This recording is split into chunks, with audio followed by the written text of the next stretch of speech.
everyone, welcome to my YouTube channel. My name is Shweta and currently I am second year BSc nursing student and आज की video में हम लोग बात करने वाले हैं कि आप लोग BSc नर्सिंग कैसे कर सकते हैं, BSc नर्सिंग के लिए आपको कौन सा फॉर्म फिल करना होता है एंड BSc नर्सिंग करने के लिए क्या क्राइटेरिया होता है। तो आज की वीडियो में हम एकदम डिटेल डिस्कशन करेंगे। तो चलिए वीडियो को शुरू करते हैं। तो सबसे पहले अगर आप BSc नर्सिंग करना चाहते हैं तो BSc नर्सिंग करने के लिए आपका जो एलिजिबिलिटी क्राइटेरिया होता है ये मोस्टली सारी जगह का सेम रहता है। सारी जगह कहने का मतलब सारी यूनिवर्सिटी, जितनी भी यूनिवर्सिटीज़ हैं, क्योंकि इंडिया में कई सारी यूनिवर्सिटीज़ हैं जो आपको BSc नर्सिंग करवाती हैं और ये जो यूनिवर्सिटीज़ होती हैं इनके अलग अलग एग्ज़ाम्स होते हैं और कुछ एग्ज़ाम्स आपके स्टेट वाइज भी होते हैं। लाइक आपका यूपी का अलग एग्ज़ाम होता है, MP का अलग एग्ज़ाम होता है, राजस्थान का अलग एग्ज़ाम होता है, झारखंड का अलग होता है, बिहार का अलग होता है। तो इस तरीके से एग्ज़ाम अलग अलग होते हैं। फिर कुछ कॉमन यूनिवर्सिटीज़ होती हैं जिनका एक ही पेपर रहता है। लाइक अगर आप एम्स की बात करें तो एम्स का एक ही पेपर होता है जिसके थ्रू आपको इंडिया में जितने भी एम्स हैं सारे में एडमिशन मिलता है। फिर एक पेपर होता है आपका MNS का जो कि मिलिट्री नर्सिंग होता है, तो वो भी एक कॉमन पेपर होता है जिसके थ्रू आपको एडमिशन मिलता है। एंड राजस्थान का जो पेपर होता है उसको मतलब पूरी इंडिया में कोई भी बच्चा फिल कर सकता है, तो राजस्थान में वहाँ पे आपको एडमिशन मिलता है। तो इस तरीके से कई सारे फॉर्म्स होते हैं जिनमें किसी किसी फॉर्म में क्या होता है, एलिजिबिलिटी होती है कि वहाँ पे सारे बच्चे फॉर्म्स को फिल कर सकते हैं।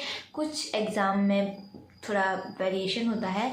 लाइक जैसे यूपी का एंट्रेंस एग्ज़ाम जो होता है वो केवल वो दे सकते हैं सारे बच्चे, बट यहाँ पे क्या रहता है कि जो यूपी का एंट्रेंस एग्ज़ाम है अगर आप उसको देते हैं तो आप केवल यूपी के ही जो कैंडिडेट्स होंगे, जो प्रॉपर यूपी के कैंडिडेट्स होंगे, उनको ही यूपी के गवर्नमेंट कॉलेज में एडमिशन मिलेगा।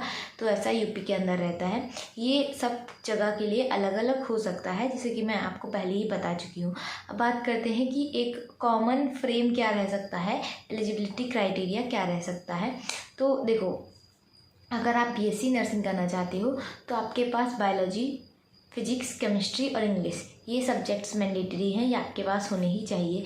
और आपका जो बायोलॉजी है ये आपका मेन सब्जेक्ट है या फिर एडिशनल सब्जेक्ट है, उससे कोई प्रॉब्लम नहीं है, बट आपके पास बायोलॉजी और इंग्लिश दोनों चीज़ें होनी चाहिए BSc नर्सिंग करने के लिए। ठीक है, बात करते हैं एज की। तो आपकी जो मिनिमम एज होती है, जिस ईयर आप फॉर्म को फिल करते हैं, आप अप्लाई करते हैं BSc नर्सिंग के लिए, तो उस ईयर में आपकी जो दिसंबर तक एज है वो 17 ईयर्स होनी चाहिए। और ये जो मिनिमम एज है, और उसके बाद आपकी मैक्सिमम 35 ईयर्स हो सकती है। ये कहीं कहीं पे 37 भी दे रखा है किसी किसी एंट्रेंस एग्ज़ाम के लिए, बट मोस्ट कॉमन 35 ही है। ठीक है, उसके बाद हम बात करते हैं कि अगर आप कोई PWD कैंडिडेट्स हैं तब भी आप ये एग्ज़ाम दे सकते हैं, कोई इशू नहीं होता है उसका। एंड लड़की और लड़के दोनों लोग ये एग्ज़ाम दे सकते हैं, बट कहीं कहीं पे क्या है, केवल लड़कियां ही इस एंट्रेंस एग्ज़ाम को दे सकती हैं। लाइक अगर हम एम्स की बात करें, MNS की बात करें और आपका PGI की बात करें तो वहाँ पे केवल लड़कियों के लिए ही है, बट मोस्ट ऑफ द जगह लड़के भी एडमिशन ले सकते हैं। तो ऐसा नहीं है कि केवल लड़कियां ही हैं, बट लड़कों के लिए भी है। एंड आप अगर मैरिड हैं या अनमैरिड हैं, देखो मोस्टली प्रॉब्लम क्या होती है कि जो मैरिड लोग होते हैं तो वो सोचते हैं कि हमारे लिए नहीं है, बट ऐसा नहीं है। अगर आप मतलब शादी कर चुके हैं, आप शादीशुदा हैं, उसके बाद भी आप BSc नर्सिंग कर सकते हैं। ऐसा कोई रेस्ट्रिक्शन नहीं रहता है कि आप BSc नर्सिंग नहीं कर सकते हैं। अगर आपकी शादी हो चुकी है तो आप कर सकते हैं। आपने जो भी 12th पास की है उसमें आपकी कितनी परसेंटेज होनी चाहिए मिनिमम। तो अगर आप बायोलॉजी स्टूडेंट है तभी आप पहली बात तो कर सकते हैं। और दूसरी चीज़ ये रहती है कि आपका जो परसेंटेज होता है वो अलग अलग कैटेगरी के लिए अलग अलग होता है। अलग अलग कहने का मतलब थोड़ा थोड़ा डिफरेंस होता है सब में। तो आपका जो, जैसे मैं यूपी की बात करूँ तो यूपी के लिए रहता है आपका मिनिमम 40% होना चाहिए। आपका फिजिक्स, केमिस्ट्री, बायोलॉजी और इंग्लिश को मिला के आपका मिनिमम 40% होना चाहिए। SC और ST के लिए 45% होना चाहिए आपका, जनरल और OBC के लिए। ठीक है, ये इतना परसेंट आपका रहना चाहिए। अब हम बात कर रहे हैं कि अगर आप BSc नर्सिंग करना चाहते हैं तो आप उसको कर कैसे सकते हैं। ये अभी मैंने एलिजिबिलिटी क्राइटेरिया की बात की थी। अब हम बात कर रहे हैं कि आप कैसे, मतलब किस फॉर्म को फिल करना है एंड आप कैसे कर सकते हैं। तो देखो, जितने भी BSc नर्सिंग के फॉर्म्स होते हैं, चाहे वो कहीं का भी हो, कहीं का कहने का मतलब वो एम्स का हो, किसी भी स्टेट लेवल का हो, तो सारे फॉर्म्स आपके जो मोस्टली फॉर्म्स होते हैं वो आपके मार्च से मई के बीच में निकलते हैं। जितने भी फॉर्म्स हैं मार्च से मई के बीच में निकलते हैं। कुछ फॉर्म्स जो होते हैं लाइक आपके जुलाई तक भी आते हैं, बट हाँ मार्च से आपके फॉर्म पढ़ने शुरू हो जाते हैं बीएससी नर्सिंग के लिए। वो अलग अलग स्टेट पे डिपेंड करता है, ठीक है। तो ये आपका मार्च से स्टार्ट हो जाता है फॉर्म फिलअप करना। उसके बाद मई में भी एग्ज़ाम हो सकता है आपका, जून में भी हो सकता है, जुलाई में भी हो सकता है। लाइक अगर आप एम्स का एग्ज़ाम देंगे तो आपका वो मई या फिर अप्रैल के लास्ट में रहता है। एंड यूपी का जो एग्ज़ाम होता है वो मोस्ट ऑफ द टाइम जून में रहता है। जो राजस्थान का रहता है वो जुलाई में होता है। तो इस तरीके से ये थोड़ा थोड़ा टाइम डिफरेंस रहता है इनमें, कह सकते हैं थोड़ा थोड़ा ड्यूरेशन पे ये एग्ज़ाम्स होते रहते हैं, है ना। अब हम बात करते हैं कि आपका जो है टोटल खर्चा कितना होता है अगर आप बीएससी नर्सिंग करते हैं। तो देखिए, अगर आप एम्स जैसे कॉलेज से बीएससी नर्सिंग कर रहे हैं, एम्स जैसे इंस्टीट्यूट से अगर आप बीएससी नर्सिंग कर रहे हैं, तो वहाँ पे आपका खर्चा जो है वो एकदम समझ लीजिए खर्चे के नाम पे कुछ नहीं होता है। मान लो आपकी 4 साल की अगर फ़ीस अगर आपसे 5,000 रुपये 10,000 रुपये लग रही है तो वो कुछ भी नहीं है। जैसे कि आपको वहाँ पे स्टाइपेंड वगैरह भी मिलता है। तो एम्स की फ़ीस तो मान लो कुछ भी नहीं है। लाइक अगर आप जीएमसीज़ को कंपेयर करेंगे, जैसे यहाँ पे यूपी मैं जीएमसी जालौन से कर रही हूँ बीएससी नर्सिंग, गवर्नमेंट कॉलेज है। बट यहाँ पे क्या होता है कि मान लो हमारी जो एडमिशन के टाइम पे फ़ीस लगती है वो एक अलग चीज़ है। बट उसके अलावा भी जैसे हमारे सेमेस्टर वाइज एग्ज़ाम होते हैं, तो एक साल में 2 सेमेस्टर होते हैं और उसके अकॉर्डिंग हमारी हर सेमेस्टर की जब हमारा सेमेस्टर एग्ज़ाम होता है तो उस टाइम पे हमारी फ़ीस लगती है। जैसे फर्स्ट टाइम हमारी फ़ीस 5,000 लगी थी, उसके बाद हमारी 4,500 लगी थी। एंड ऐसे ही ये फ़ीस मतलब आपका ये समझ लो कि 4,000 से कम तो फ़ीस लगती ही नहीं है। तो ये उस पर भी डिपेंड करता है। एंड जैसे जीएमसीज़ में मैं अपना एवरेज खर्चा बता रही हूँ, आप लोग ऐसे मत बोलना कि बहुत ज़्यादा है, बट हाँ इतना ही हम पे कर रहे हैं एक साल का। एक साल का आप एकदम एवरेज खर्चा मान के चलिए। लाइक अगर आप किसी भी जीएमसी से करते हैं तो यहाँ पे स्पेशली मैं जीएमसी जालौन की बात कर रही हूँ, तो आपका जो एवरेज खर्चा रहता है वो 1 लाख रुपए आराम से हो जाता है। मतलब ईयरली बता रही हूँ मैं। 40 के आपका स्टार्टिंग में सबमिट होता है, उसके बाद आपका जो थोड़ा थोड़ा करके खर्चा रहता है एंड आपका मेस वगैरह का लगता है फ़ीस, तो उसको मिला के आपका समथिंग 1 लाख हो जाता है। उससे थोड़ा बहुत आप थोड़ा कम या ज़्यादा हो सकता है, ऐसा क्लियरली मैं एस्टिमेट बता रही हूँ आपको।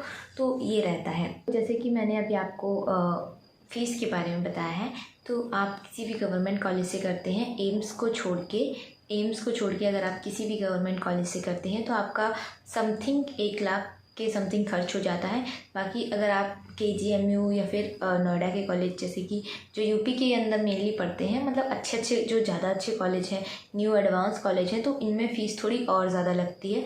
मतलब नॉर्मल कॉलेज के कंपैरिजन में, लाइक जीएमसीज़ के कंपैरिजन में उनमें फ़ीस ज़्यादा लगती है, ठीक है। अब हम बात करते हैं कि आपको कौन कौन से सब्जेक्ट्स पढ़ने होते हैं अपने एंट्रेंस एग्ज़ाम के लिए। तो आपका मेनली फिजिक्स केमिस्ट्री बायोलॉजी रहता है। बाकी फिर आपका एंट्रेंस एग्ज़ाम जो होता है उस पर भी डिपेंड करता है। कहीं कहीं पे मैथ पूछते हैं, कहीं कहीं पे एडिशनल में इंग्लिश पूछते हैं, तो कहीं कहीं पे आपका जीके और इंग्लिश दोनों चीज़ें पूछी जाती हैं। नर्सिंग एप्टीट्यूड भी आता है आपके सिलेबस में। तो ये डिपेंड करता है कि आपका स्टेट कौन सा है एंड आप कौन सा एग्ज़ाम दे रहे हो। तो वो अलग अलग जो एंट्रेंस एग्ज़ाम होते हैं उनका अलग अलग पेपर पैटर्न रहता है, ठीक है। और पेपर पैटर्न के अकॉर्डिंग ही जो आपका मार्किंग रहता है। कुछ एंट्रेंस एग्ज़ाम ऐसे होते हैं जहाँ पे आपको नेगेटिव मार्किंग जो है वो देखने को मिलती है।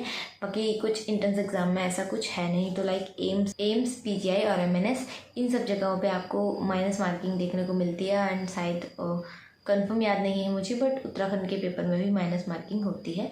तो ऐसा ही कुछ रहता है, सब जगह नहीं होता है, बट हाँ कुछ कुछ जगह रहता है। तो अभी एक लास्ट क्वेश्चन जो कि मेरा फेवरेट है कि आपको बीएससी नर्सिंग करनी क्यों चाहिए।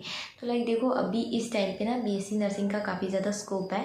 स्कोप कहने का मतलब आपके पास जॉब अपॉर्चुनिटीज़ बहुत ज़्यादा रहती है इस टाइम पे, क्योंकि ये जो बीएससी नर्सिंग एक ऐसा कोर्स है जो आपका एमबीबीएस और पैरामेडिकल दोनों को जोड़ के रखता है। लाइक ये एक बीच का कोर्स है, कह सकते हैं। आपके जो डॉक्टर की बात रहती है पेशेंट तक पहुंचाना, और जो पेशेंट की बात होती है वो डॉक्टर तक पहुंचाना, तो और सारे स्टाफ मेंबर्स को एक साथ कलेक्ट करके रखना, तो ये काम रहता है एक बीएससी नर्सिंग वाले स्टूडेंट का, नर्स का। एंड आप कह सकते हैं कि अगर आप चाहिए तो देखो, बीएससी नर्सिंग करने के अभी मैं बहुत सारे आपको रीज़न बता सकती हूँ कि आपको इस वजह से करनी चाहिए।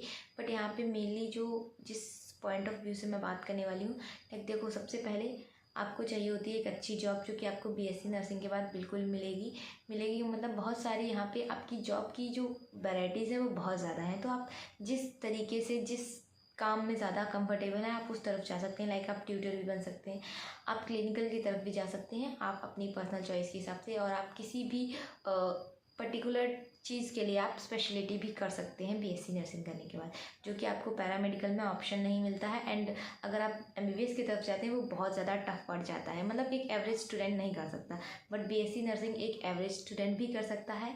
एंड उतना ज़्यादा खर्चा भी नहीं रहता है इसमें, तो आप इजीली मैनेज भी कर सकते हैं। सो दिस वाज द क्यों करना चाहिए लाइक मेरी तरफ से। एंड यही था आज के वीडियो में। होप सो कि आपको वीडियो पसंद आया होगा। अगर वीडियो पसंद आया हो तो वीडियो को लाइक कर देना, एंड अगर चैनल पर नए हो तो प्लीज़ चैनल को सब्सक्राइब कर लो। एंड मिलते हैं नेक्स्ट वीडियो में। Bye bye.